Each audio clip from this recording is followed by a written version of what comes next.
सुमिरन कर मन शांत हो, भगवत नाम आधार। भक्ति सुदृढ़ जो साध ले, पाए हरि दरबार। हरे कृष्णा। आप सबका दिन शुभ हो और मंगलमय हो। भगवान श्री कृष्ण और राधा रानी की कृपा आप सब पर सदा सर्वदा बनी रहे। आज हम भगवत गीता के 9वें अध्याय का श्रवण करेंगे। भगवत गीता के 9वें अध्याय को राजविद्या राजगुह्य योग कहा गया है। इसमें भगवान श्री कृष्ण ने भक्ति, ज्ञान और आत्मा के रहस्य को सरल और स्पष्ट तरीके से समझाया है। यह अध्याय भक्ति योग और भगवान की अद्वितीय महिमा का वर्णन करता है। इसमें यह बताया गया है कि भगवान सभी के प्रति संभाव रखते हैं और जो सच्चे मन से उनकी भक्ति करता है उसे वह सहज ही प्राप्त हो जाते हैं। तो भगवान श्री कृष्ण के चरणों में प्रणाम करते हुए भगवत गीता के 9वें अध्याय का पाठ आरंभ करते हैं। महादेव जी कहते हैं, पार्वती, अब मैं आदर पूर्वक 9वें अध्याय के महात्म्य का वर्णन करूंगा। तुम स्थिर होकर सुनो। नर्मदा के तट पर माहिष्मती नाम की एक नगरी है। वहाँ माधव नाम के एक ब्राह्मण रहते थे जो वेद वेदांगों के तत्वज्ञ और समय समय पर आने वाले अतिथियों के प्रेमी थे। उन्होंने विद्या के द्वारा बहुत धन कमाकर एक महान यज्ञ का अनुष्ठान आरंभ किया। उस यज्ञ में बलि देने के लिए एक बकरा मंगाया गया। जब उसके शरीर की पूजा पूरी हो गई तब सबको आश्चर्य में डालते हुए उस बकरे ने हंसकर उच्च स्वर से कहा, ब्राह्मण, इन बहुत से यज्ञों द्वारा क्या लाभ है? इनका फल तो नष्ट हो जाने वाला है तथा ये जन्म, जरा और मृत्यु के भी कारण है। यह सब करने पर भी मेरी जो वर्तमान दशा है इसे देख लो। बकरे के इस अत्यंत कौतूहलजनक वचन को सुनकर यज्ञ मंडप में रहने वाले सभी लोग बहुत ही विस्मित हुए। तब वे यजमान ब्राह्मण हाथ जोड़ अपलक नेत्रों से देखते हुए बकरे को प्रणाम करके श्रद्धा और आदर के साथ पूछने लगे। ब्राह्मण बोले, आप किस जाति के थे? आपका स्वभाव और आचरण कैसा था तथा किस कर्म से आपको बकरे की योनि प्राप्त हुई? यह सब मुझे बताइए। बकरा बोले, ब्राह्मण, मैं पूर्व जन्म में ब्राह्मणों के अत्यंत निर्मल कुल में उत्पन्न हुआ था। समस्त यज्ञों का अनुष्ठान करने वाला और वेद विद्या में प्रवीण था। एक दिन मेरी स्त्री ने भगवती दुर्गा की भक्ति से विनम्र होकर अपने बालक के रोग की शांति के लिए बलि देने के निमित्त मुझसे एक बकरा मांगा। तत्पश्चात जब चंडिका के मंदिर में वह बकरा मारा जाने लगा, उस समय उसकी माता ने मुझे शाप दिया, ओ ब्राह्मणों में नीच पापी, तू मेरे बच्चे का वध करना चाहता है, इसलिए तू भी बकरे की योनि में जन्म लेगा। द्विजश्रेष्ठ, तब कालवश मृत्यु को प्राप्त होकर मैं बकरा हुआ। यद्यपि मैं पशु योनि में पड़ा हूँ तो भी मुझे अपने पूर्व जन्मों का स्मरण बना हुआ है। ब्राह्मण, यदि आपको सुनने की उत्कंठा हो तो मैं एक और भी आश्चर्य की बात बताता हूँ। कुरुक्षेत्र नाम का एक नगर है जो मोक्ष प्रदान करने वाला है। वहाँ चंद्र शर्मा नामक एक सूर्यवंशी राजा राज्य करते थे। एक समय जबकि सूर्य ग्रहण लगा था, राजा ने बड़ी श्रद्धा के साथ काल पुरुष का दान करने की तैयारी की।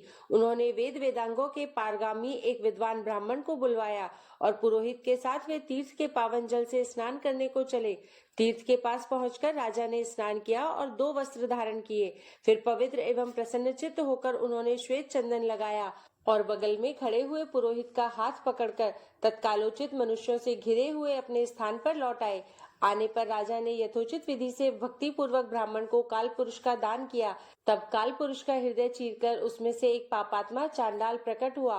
फिर थोड़ी देर के बाद निंदा भी चांडाली का रूप धारण करके काल पुरुष के शरीर से निकली और ब्राह्मण के पास आ गई। इस प्रकार चंडालों की वह जोड़ी आंखें लाल किए निकली और ब्राह्मण के शरीर में हठात प्रवेश करने लगी। ब्राह्मण मन ही मन गीता के 9वें अध्याय का जप करते थे और राजा चुपचाप यह सब कौतुक देखने लगे। ब्राह्मण के अंतःकरण में भगवान गोविंद शयन करते थे, वे उन्हीं का ध्यान करने लगे। ब्राह्मण ने जब गीता के 9वें अध्याय का जप करते हुए अपने आश्रयभूत भगवान का ध्यान किया, उस समय गीता के अक्षरों से प्रकट हुए विष्णु दूतों द्वारा पीड़ित होकर वे दोनों चांडाल भाग चले। उनका उद्योग निष्फल हो गया। इस प्रकार इस घटना को प्रत्यक्ष देखकर राजा के नेत्र आश्चर्य से चकित हो उठे। उन्होंने ब्राह्मण से पूछा, विप्रवर, इस महाभयंकर आपत्ति को आपने कैसे पार किया? आप किस मंत्र का जप तथा किस देवता का स्मरण कर रहे थे? वह पुरुष तथा वह स्त्री कौन थी? वे दोनों कैसे उपस्थित हुए? फिर वे शांत कैसे हो गए? यह सब मुझे बतलाइए। ब्राह्मण ने कहा, राजन, चांडाल का रूप धारण करके भयंकर पाप ही प्रकट हुआ था तथा वह स्त्री निंदा की साक्षात मूर्ति थी। मैं इन दोनों को ऐसा ही समझता हूँ। उस समय मैं गीता के 9वें अध्याय के मंत्रों की माला जपता था। उसी का महात्म्य है कि सारा संकट दूर हो गया। महीपते, मैं नित्य ही गीता के 9वें अध्याय का जप करता हूँ। उसी के प्रभाव से प्रतिग्रहित जनित आपत्तियों के पार हो सका हूँ। यह सुनकर राजा ने उसी ब्राह्मण से गीता के 9वें अध्याय का अभ्यास किया। फिर वे दोनों ही परम शांति अर्थात मोक्ष को प्राप्त हो गए। यह कथा सुनकर ब्राह्मण ने बकरे को बंधन से मुक्त कर दिया और गीता के 9वें अध्याय के अभ्यास से परम गति को प्राप्त किया। इस प्रकार 9वें अध्याय का महात्म्य यही समाप्त होता है। उसके उपरांत श्री कृष्ण भगवान बोले, हे अर्जुन, तुझ दोष दृष्टि रहित भक्त के लिए इस परम गोपनीय ज्ञान को रहस्य के सहित कहूंगा कि जिसको जानकर तो दुख रूप संसार से मुक्त हो जाएगा। यह ज्ञान सब विद्याओं का राजा तथा सब गोपनियों का भी राजा एवं अति पवित्र, उत्तम, प्रत्यक्ष फल वाला और धर्म युक्त है। साधन करने को बड़ा सुगम और अविनाशी है। हे परंतप, इस तत्व ज्ञान रूप धर्म में श्रद्धा रहित पुरुष मेरे को न प्राप्त होकर मृत्यु रूप संसार चक्र में भ्रमण करते हैं। हे अर्जुन, मुझ सच्चिदानंद घन परमात्मा से यह सब जगत जल से बर्फ के सदृश परिपूर्ण है और सब भूत मेरे अंतर्गत संकल्प के आधार स्थित है। इसलिए वास्तव में मैं उनमें स्थित नहीं हूँ और वे सब भूत मेरे में स्थित नहीं है। किंतु मेरी योग माया और प्रभाव को देख कि भूतों का धारण पोषण करने वाला और भूतों को उत्पन्न करने वाला भी मेरा आत्मा वास्तव में भूतों में स्थित नहीं है। क्योंकि जैसे आकाश से उत्पन्न हुआ सर्वत्र विचरने वाला महान वायु सदा ही आकाश में स्थित है, वैसे ही मेरे संकल्प द्वारा उत्पत्ति वाले होने से संपूर्ण भूत मेरे में स्थित है, ऐसे जान। हे अर्जुन, कल्प के अंत में सब भूत मेरी प्रकृति को प्राप्त होते हैं, अर्थात प्रकृति में लय होते हैं और कल्प के आदि में उनको मैं फिर रचता हूँ। कैसे कि अपनी त्रिगुणमयी माया को अंगीकार करके स्वभाव के वश से परतंत्र हुए इस संपूर्ण भूत समुदाय को बारंबार उनके कर्मों के अनुसार रचता हूँ। हे अर्जुन, उन कर्मों में आसक्ति रहित और उदासीन के सदृश स्थित हुए मुझ परमात्मा को वे कर्म नहीं बांधते हैं। हे अर्जुन, मुझ अधिष्ठाता के सकाश से यह मेरी माया चराचर सहित सर्व जगत को रचती है और इस ऊपर कहे हुए हेतु से ही यह संसार आवागमन रूप चक्र में घूमता है। ऐसा होने पर भी संपूर्ण भूतों के महान ईश्वर रूप मेरे परम भाव को न जानने वाले मूढ़ लोग मनुष्य का शरीर धारण करने वाले मुझ परमात्मा को तुच्छ समझते हैं, अर्थात अपनी योग माया से संसार के उद्धार के लिए मनुष्य रूप में विचरते हुए को साधारण मनुष्य मानते हैं, जो कि वृथा आशा, वृथा कर्म और वृथा ज्ञान वाले अज्ञानी जन राक्षसों के और असुरों के जैसे मोहित करने वाले तामसी स्वभाव को ही धारण किए हुए हैं। परंतु हे कुंती पुत्र, दैवी प्रकृति के आश्रित हुए जो महात्मा जन है, वे तो मेरे को सब भूतों का सनातन कारण और नाश रहित अक्षर स्वरूप जानकर अनन्य मन से युक्त हुए निरंतर भजते हैं। वे दृढ़ निश्चय वाले भक्तजन निरंतर मेरे नाम और गुणों का कीर्तन करते हुए तथा मेरी प्राप्ति के लिए यत्न करते हुए और मेरे को बारंबार प्रणाम करते हुए सदा मेरे ध्यान में युक्त हुए अनन्य भक्ति से मुझे उपासते हैं।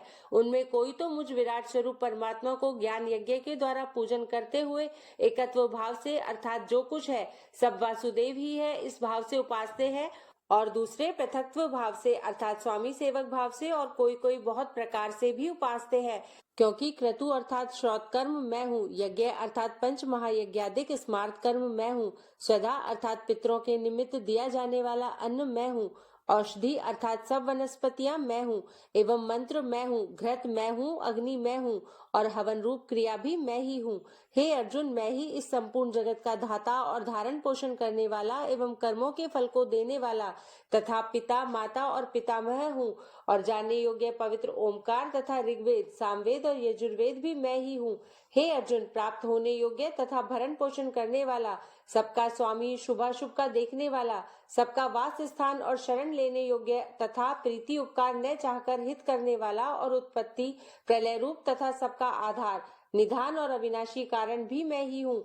मैं ही सूर्य रूप हुआ तपता हूँ तथा वर्षा को आकर्षण करता हूँ और वर्षाता हूँ। और हे अर्जुन, मैं ही अमृत और मृत्यु एवं सत और असत भी सब कुछ मैं ही हूँ। परंतु जो तीनों वेदों में विधान किए हुए सकाम कर्मों को करने वाले और सोमरस को पीने वाले एवं पापों से पवित्र हुए पुरुष मेरे को यज्ञों के द्वारा पूजकर स्वर्ग की प्राप्ति को चाहते हैं, वे पुरुष अपने पुण्यों के फल रूप इंद्रलोक को प्राप्त होकर स्वर्ग में दिव्य देवताओं के भोगों को भोगते हैं। वे उस विशाल स्वर्ग लोक को भोग कर पुण्यशील होने पर मृत्युलोक को प्राप्त होते हैं। इस प्रकार स्वर्ग के साधन रूप तीनों वेदों में कहे हुए सकाम कर्म के शरण हुए और भोगों की कामना वाले पुरुष बारंबार जाने आने को प्राप्त होते हैं, अर्थात पुण्य के प्रभाव से स्वर्ग में जाते हैं और पुण्यशील होने से मृत्यु लोक में आते हैं। जो अनन्य भाव से मेरे में स्थित हुए भक्तजन मुझ परमेश्वर को निरंतर चिंतन करते हुए निष्काम भाव से भजते हैं, उन नित्य एक ही भाव से मेरे में स्थिति वाले पुरुषों का योगक्षेम मैं स्वयं प्राप्त कर लेता हूँ। हे अर्जुन, यद्यपि श्रद्धा से युक्त हुए जो सकामी भक्त दूसरे देवताओं को पूजते हैं वे भी मेरे को ही पूजते हैं, किंतु उनका वह पूजना अविधि पूर्वक है, अर्थात अज्ञान पूर्वक है, क्योंकि संपूर्ण यज्ञों का भोक्ता और स्वामी भी मैं ही हूँ, परंतु वे मुझ अधियज्ञ स्वरूप परमेश्वर को तत्व से नहीं जानते हैं, इसी से गिरते हैं, अर्थात पुनर्जन्म को प्राप्त होते हैं। कारण यह नियम है कि देवताओं को पूजने वाले देवताओं को प्राप्त होते हैं, पितरों को पूजने वाले पितरों को प्राप्त होते हैं, भूतों को पूजने वाले भूतों को प्राप्त होते हैं और मेरे भक्त मेरे को ही प्राप्त होते हैं, इसलिए मेरे भक्तों का पुनर्जन्म नहीं होता। हे अर्जुन, मेरे पूजन में यह सुगमता भी है कि पत्र पुष्प फल जल इत्यादि जो कोई भक्त मेरे लिए प्रेम से अर्पण करता है, उस शुद्ध बुद्धि निष्काम प्रेमी भक्त का प्रेम पूर्वक अर्पण किया हुआ वह पत्र पुष्पादिक में सगुण रूप से प्रकट होकर प्रीति सहित खाता हूँ। इसलिए हे अर्जुन, तू जो कुछ कर्म करता है, जो कुछ खाता है, जो कुछ हवन करता है, जो कुछ दान देता है, जो कुछ स्वधर्म आचरण रूप तय करता है, वह सब मेरे अर्पण कर। इस प्रकार कर्मों को मेरे अर्पण करने रूप संन्यास योग से युक्त हुए मन वाला तू शुभाशुभ फल रूप कर्म बंधन से मुक्त हो जाएगा और उनसे मुक्त हुआ मेरे को ही प्राप्त होवेगा। यद्यपि मैं सब भूतों में संभाव से व्यापक हूँ, न कोई मेरा अप्रिय है न प्रिय है, परंतु जो भक्त मेरे को प्रेम से भजते हैं वे मेरे में और मैं भी उनमें प्रत्यक्ष प्रकट हूँ। मेरी भक्ति का और भी प्रभाव सुन। यदि कोई अतिशय दुराचारी भी अनन्य भाव से मेरा भक्त हुआ मेरे को निरंतर भजता है, वह साधु ही मानने योग्य है, क्योंकि वह यथार्थ निश्चय वाला है, अर्थात उसने भली प्रकार निश्चय कर लिया है कि परमेश्वर के भजन के समान अन्य कुछ भी नहीं है, इसलिए वह शीघ्र ही धर्मात्मा हो जाता है और सदा रहने वाली परम शांति को प्राप्त होता है। हे अर्जुन, तो निश्चय पूर्वक सत्य जान कि मेरा भक्त नष्ट नहीं होता, क्योंकि हे अर्जुन, स्त्री वैश्य और शूद्र आदिक तथा पाप योनि वाले भी जो कोई होवे वे भी मेरे शरण होकर तो परम गति को ही प्राप्त होते हैं। फिर क्या कहना है कि पुण्यशील ब्राह्मण जन तथा राजऋषि भक्तजन परम गति को प्राप्त होते हैं। इसलिए तो सुख रहित और क्षणभंगुर इस मनुष्य शरीर को प्राप्त होकर निरंतर मेरा ही भजन कर, अर्थात मनुष्य शरीर बड़ा दुर्लभ है परंतु है नाशवान और सुख रहित, इसलिए काल का भरोसा न करके तथा अज्ञान से सुख रूप भासने वाले विषय भोगों में न फंसकर निरंतर मेरा ही भजन कर।